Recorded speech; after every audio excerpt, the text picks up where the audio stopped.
Hello, again. This is normal, right? So, I wanted to follow up with the last video I just posted while I was out in my garden. Pause for wine break. To show you guys what the end process looks like when you get these starts inside. So if you're watching, say hello. I don't know who watches these things. I get people that tell me all the time, I watch your videos, they're so great, or I love them, or whatever. Like, I don't like taking, I'm not good at taking compliments. But, point of the story is, I have no idea who's watching.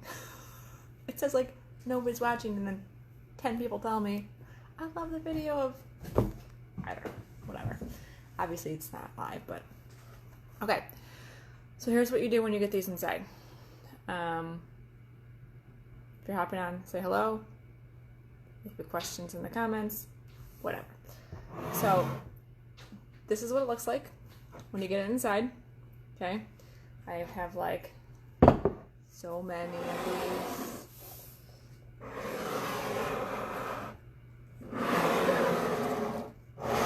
like a lot. I'm like the crazy plant lady. I'm loving all of these totes and shirts and mugs that are like the crazy plant lady, because that's me. And they're finally making merch for me.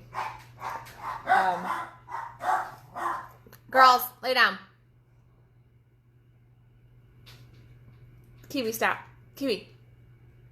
Kiwi. Oh, my cat is scratching at the toads on the window, making the dogs bark. Just got my kids to bed like an hour ago. Anyway, so when you bring these inside, this is not going to be much to show you because it's just little tiny guys. But let's see. This is Bumblebee. So this is the variety. It's called Bumblebee. And I wanted to show you, these are actually what they end up looking like. Aren't they so cool? They're like little cherry tomatoes, and this is ripe. So this is it in its end stage.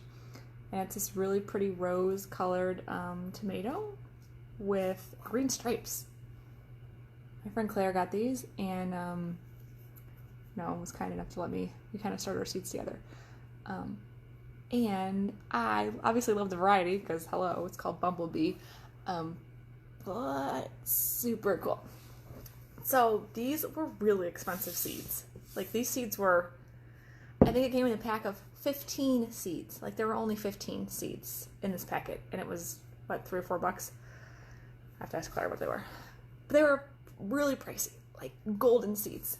So I ended up getting the green and red variety. She ended up getting the golden and orange variety. So hers is like gold with orange stripes.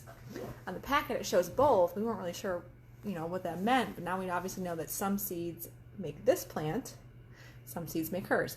So I'm gonna root ones that have green and red stripes and give her a few of these, and she's gonna do the same for me. So now we get to triple our money. If not, it's just infinitely more cost effective to do it this way, because now I have, how many do I have her? 5 or 6 different plants, and she'll do the same in hers. So these will make hundreds more tomatoes, and this is a really great way to make your money go a lot farther and get free tomato plants. These will clone identical to what they are here. If you try to take the seeds from some of these, they might be cross-pollinating with like the one next door. So you might have 2 pots of tomatoes, different varieties next to each other. This might cross-pollinate with that, and therefore you're not going to get the same identical clone from the parent plant. Does that make sense? And hybrids are totally different.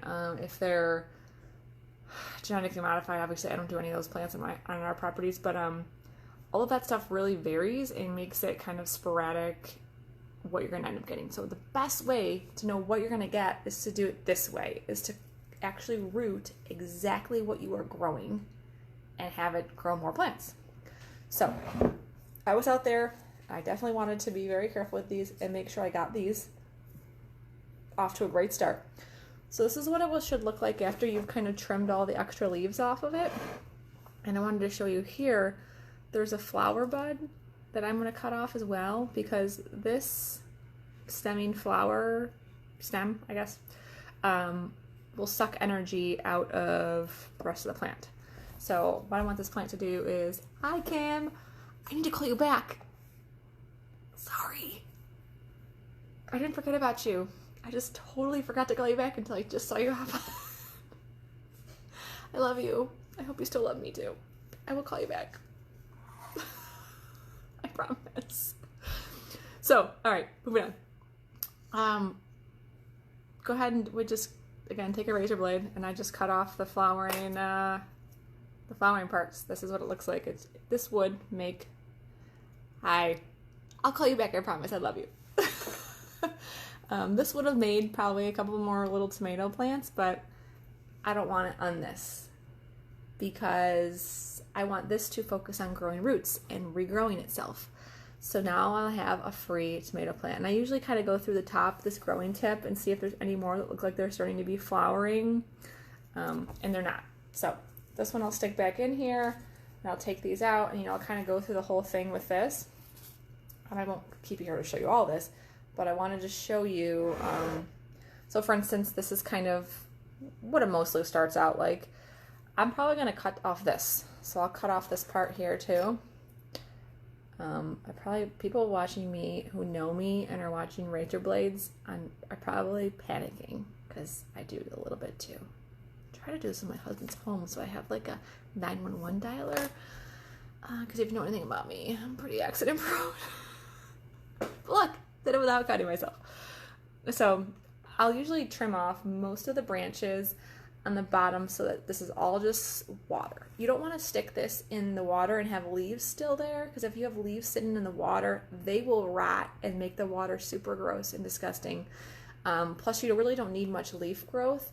You just want, the nursing is terrified. Don't go towards yourself. Okay, I'll cut away. Maybe.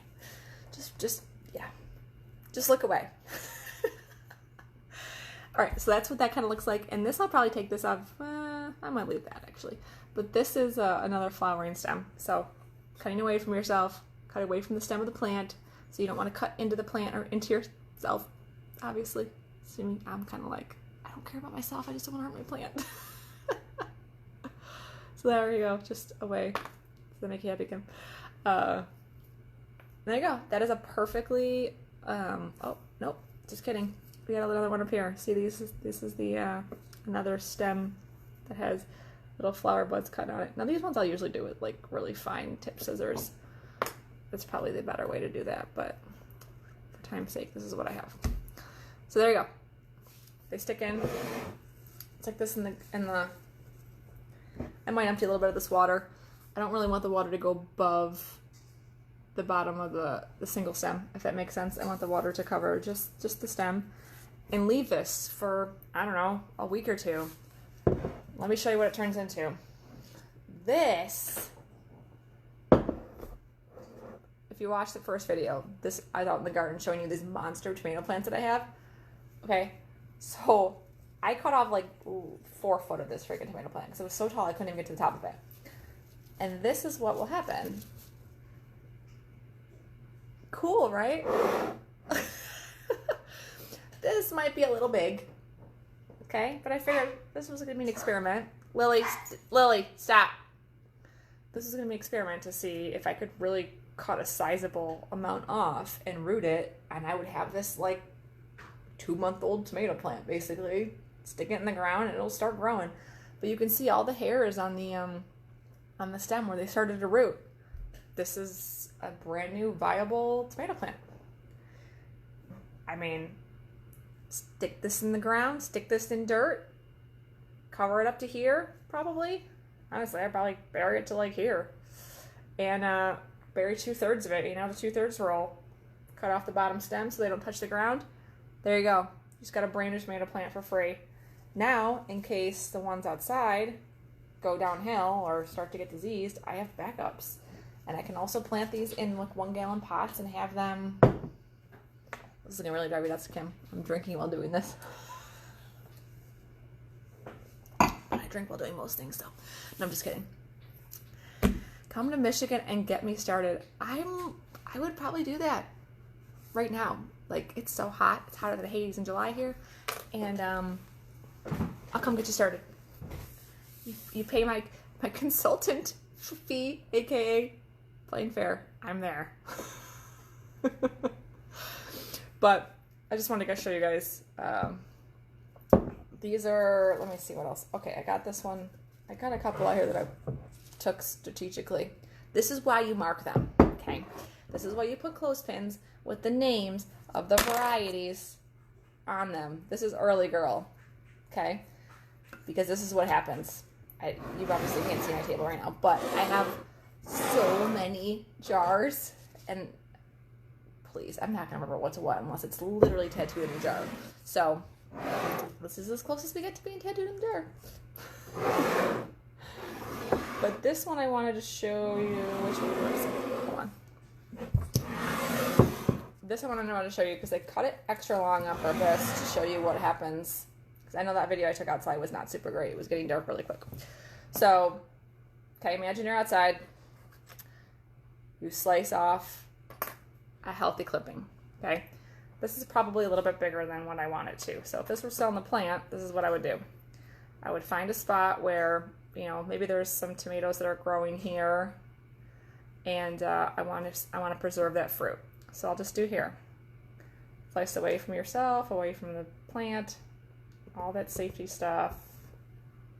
Right, Kim? Okay.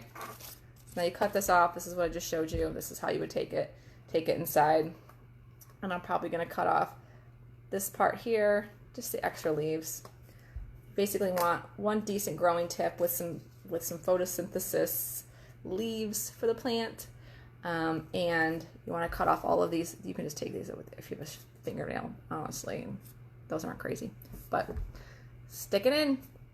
Stick it in the water. Oh my God, all the people I need to call back are getting online.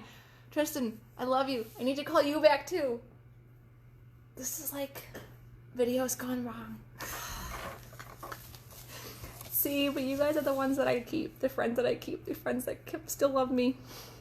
Even though I forget to call you back for months. I'm showing everybody how to make free tomato plants. Stick this in water, boom. You have new tomato plants for free. Now, which jar did I just take this out of? This one, maybe?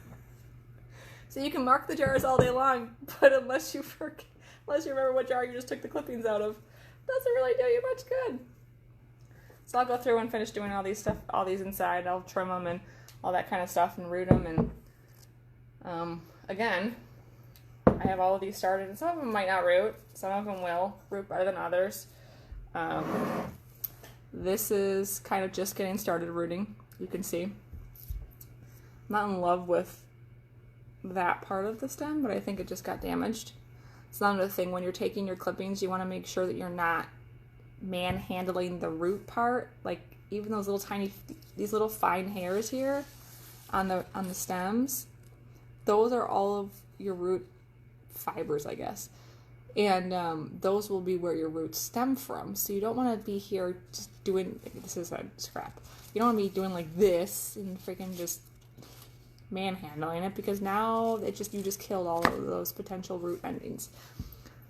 But even this will do great. I mean, it's obviously has some root growth, and if I were to stick this in a pot with some, compost, this thing would take off like crazy. I mean, and now I have fall plantings for free. Some of these, I got a couple that kind of got rotten and mushy, but you just take those out. You change out the water once a week. In a few weeks, you'll have that. You'll have our totally rooted tomato plants. So I take all my favorite varieties. It's hard to learn what varieties are work well in your area. So as I've learned over the years, like, okay, that variety does not do well here. It gets fungus super early or whatever. And then I continue to kind of fine tune down to my area what grows best. These are really cool. These compact ones. They're like super, I got this from I think Walmart. I got this starts from. But I figured I'll try these too, because they're these little teeny tiny short ones. They grow to maybe, I don't know, 2 or 3 foot tall, the whole plant. And it's really bushy. It's a really bushy compact plant. So I figured, why not take a couple little stem trimmings and see if I can make more. I spent like $4 on a little plant. I'm not going to do that again. I might as well just make them for free. So this one, again, this is a little low for my liking, so I probably would do one of those, cut it off as close as I can to the stem without damaging the actual main stem.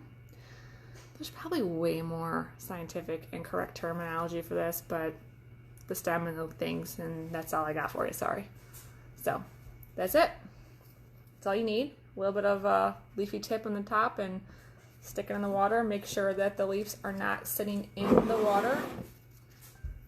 If you have too much water, dump it out.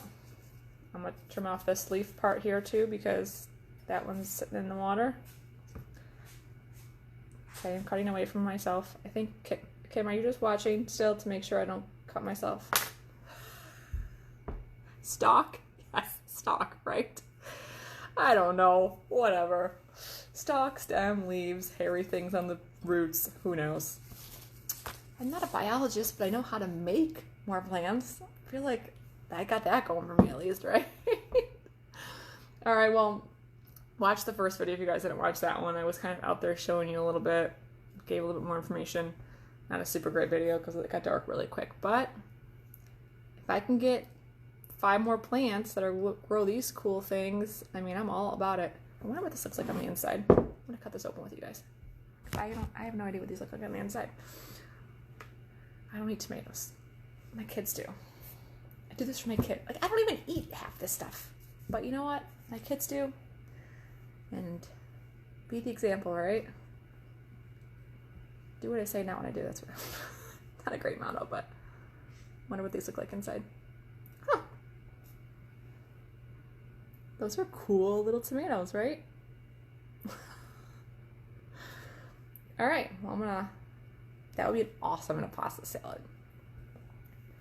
I would save these seeds, but like I said, I have another variety growing right next to them, and I'm not so sure if they pollinate correctly, but I could always just squeeze these out, wash them out, and dry them out and see if they work, but I'm going to go with the cutting. It's way easier. Starting stuff from seeds takes months. Like, I will put these seeds in flats. God, it takes 10 days, 20 days sometimes for them just to germinate and sprout, and then it takes... I mean, I started these back in January. These plants from seeds. Girls! End of January, maybe? And it took 3 or 4 months to grow them up to the point where I could plant them and get them in the ground. So if I can root them like this and have them off and already growing, I save myself months of work.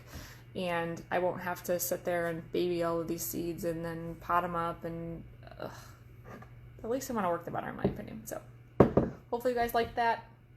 Hopefully you guys found this important or helpful. But once they get to this point, you can kind of take them out and evaluate how they look. If you have some that are getting kind of funky and weird, I would just throw them out. But that's a pretty good example of what you end up getting. These roots, you know, I would be very careful with them because they are pretty fragile, but just stick it in some compost. Keep it well watered and out of direct sunlight for a week or 2. Then you can just treat it like you would normally would in your garden, you know, plan it out. I totally did not just spill that thing of wine. Okay, I'm gonna go now. Talk to you guys later. Bye.